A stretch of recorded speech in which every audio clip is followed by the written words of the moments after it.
But I still consider about staying in Seattle a bit longer during the summertime.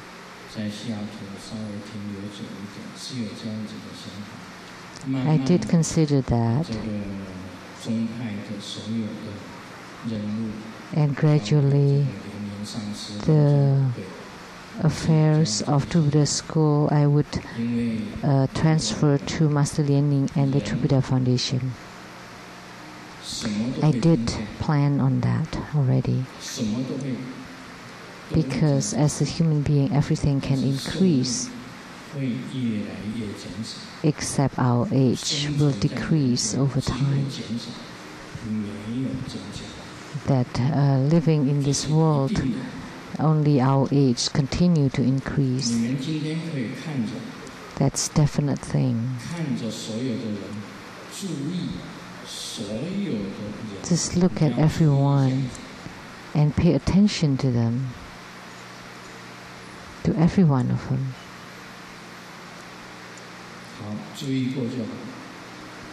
Okay, as long as you pay attention, I have no need to say it.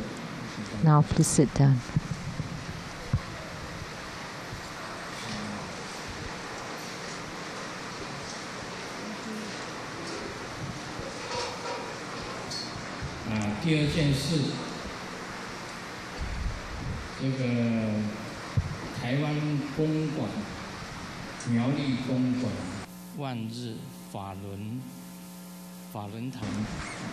From Miaoli, the Gongguan Fa-Ri chapter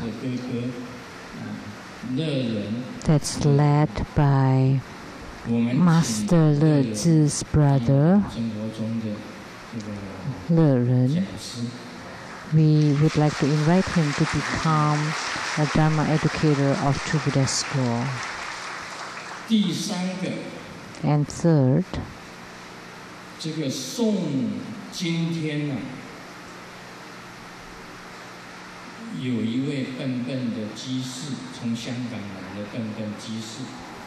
there is a lay practitioner, Ben Ben from Hong Kong.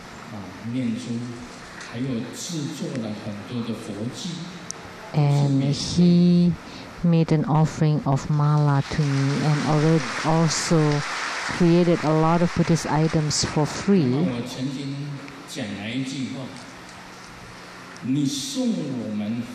And I have said one thing: you always do this for free. How can your company survive? And you would go bankrupt, and it turned out their companies really went bankrupt. He had other companies, not just for the Buddhist items. But I said, you give a lot of Buddhist items for a lot of people, then wouldn't your factories go bankrupt? As soon as I said that, then his companies lost a lot of businesses. So the Buddha's words are always true, especially when spoken on the altar. So today he's especially asked their master, Dharma brother Zheng Dingxun from the Haoli Holdings Company, although give a lot of chanting beads and Buddhist items for free, but his own company, the Haoli company, needs to make a lot of money and grow his business. So from the moment I say this now, then his order will never stop from now on.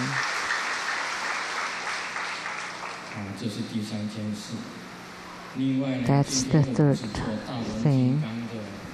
And next we had Mahachakraheruka Homa fire offering ceremony. And Mahachakra is a very special deity and rarely found.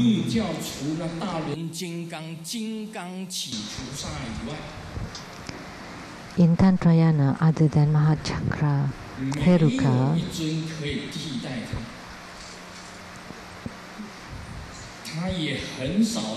there is no other Herukas that can replace him.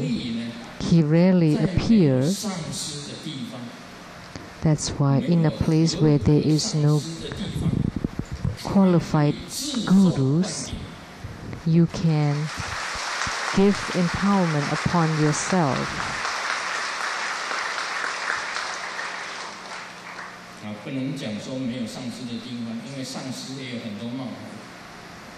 You cannot say there's a place for masters because there are all kinds of masters. There are some fake masters. That's why we have to say a qualified masters or qualified gurus.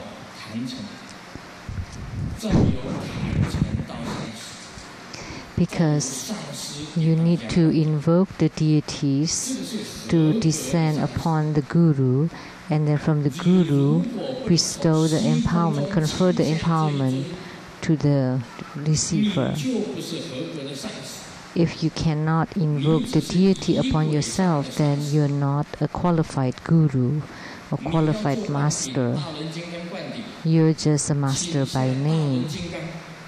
So if you want to confer the empowerment of Mahachakra, you will need to be able to invoke Mahachakra to descend upon the altar, upon the body of the master, and then to bestow the blessings upon all beings. Then that's fine. Then that's a qualified guru, qualified master. Otherwise, if you cannot move the Mahachakra, then how could you confer any empowerments of him? Think about it. Isn't that the case? So, when sentient beings need empowerments and cannot find a qualified master or guru, then you can directly ask Mahachakra Heruka. And how? You need to have a complete procedure. And the most important thing is to make an offering of your body and mind to the Mahachakra Heruka. So His Holiness disciples, if you don't make an offering of your body and mind to your lineage root guru, then your empowerments has been discounted. If you regard your lineage root guru, His Holiness, as an ordinary being, then the empowerment that you receive is just that of ordinary being. But if you regard His Holiness as a Buddha, then you receive the empowerment from a Buddha. That's a definite thing.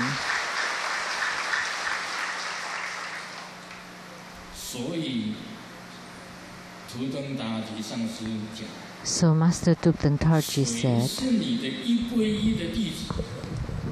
who are your complete refuge disciples? Disciples who only have one refuge. That's your true disciples. But if your disciples still have some laziness, arrogance, who feel that their attainments are surpassing their lineage root gurus, then they are not disciples of the one refuge. They are not the true or complete disciples.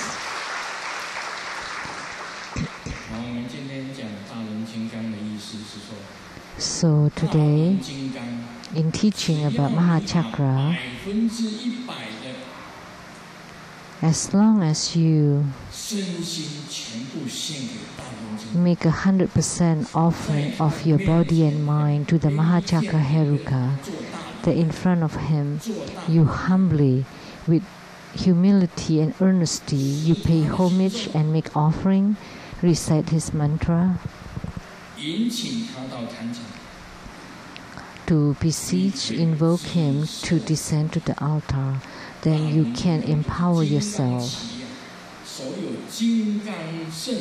So Mahachakra is the origin of all the Heruka level or the Vajra level of all Tantric practices.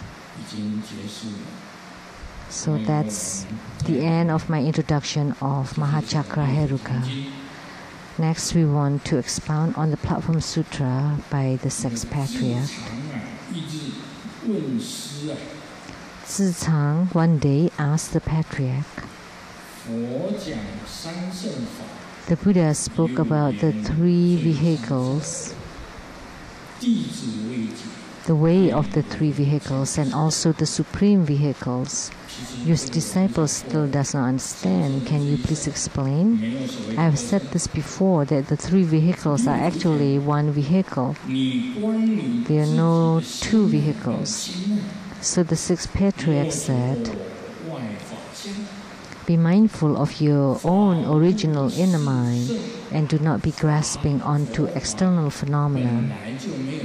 There are no four vehicles in Dharma. They exist only in the human's mind. Residing upon hearing and seeing is the small vehicle.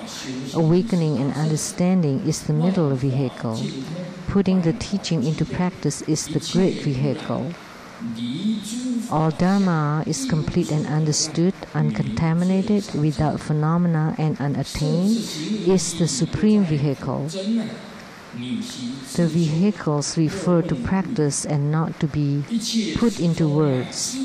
Instead of asking me, practice yourself. At all times, the self-nature is as it is. Upon hearing this, Tsang paid gratitude and paid homage and became his attendant.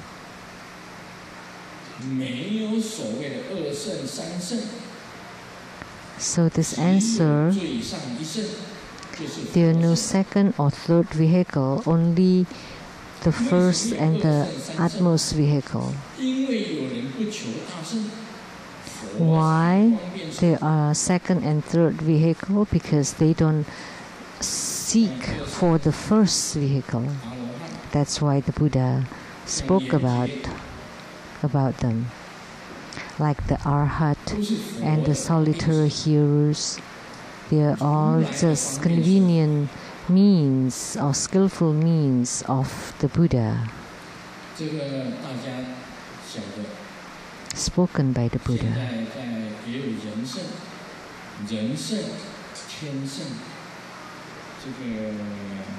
We all know there's the human heavenly beings, Arhat, solitary bearers, and the Buddhas, and also Bodhisattvas. So what happened here? Because they don't seek for the utmost, and because people differentiate, that's why there are all these gradients. Some people say that it's okay for me to be reincarnated to be another human being, then you're just the human grade, or they just want to go to the heavens, then that's the heavenly grade. And some people say, I don't care about other sentient beings as long as I liberate myself. Very simple. Then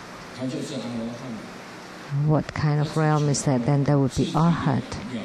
They just pray for themselves to liberate for their own life and death. And then, like the solitary hearers, they're enlightened, but they become very proud and arrogant. Then that's the one. And there's some that's for others and never for themselves, then they're the Bodhisattva realm. And then until the highest point, then there would be the Buddhahood, the Buddha realm. And what is the Buddha realm is then when you abandon all phenomena, uncontaminated and unattained. That's the supreme vehicle. The sixth Patriarch said that all the Dharma is complete, understood, uncontaminated. And without phenomena and unattained, this is the words of the enlightenment.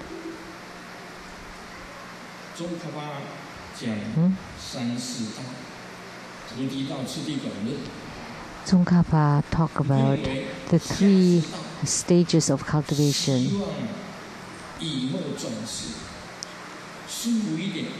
That the topmost one is the Bodhisattva path, and then the lowest path is that to be reincarnated in the human world, and the middle path is that they hope for enlightenment and to have attainments for themselves. That's the middle path.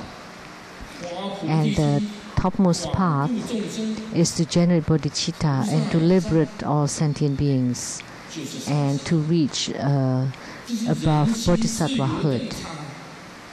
So the differentiations only occur in the human's mind. So deciding upon hearing and seeing is the small vehicle, awakening and understanding is the middle vehicle, and putting the teaching into practice is the great vehicle. So that's the theory.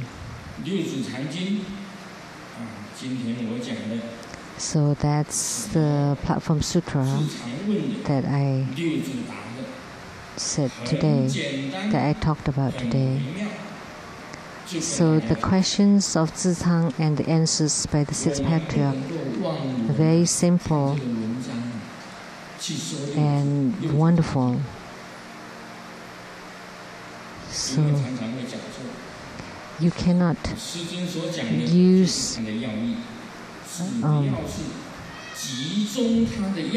what Grandmaster said is just the key points.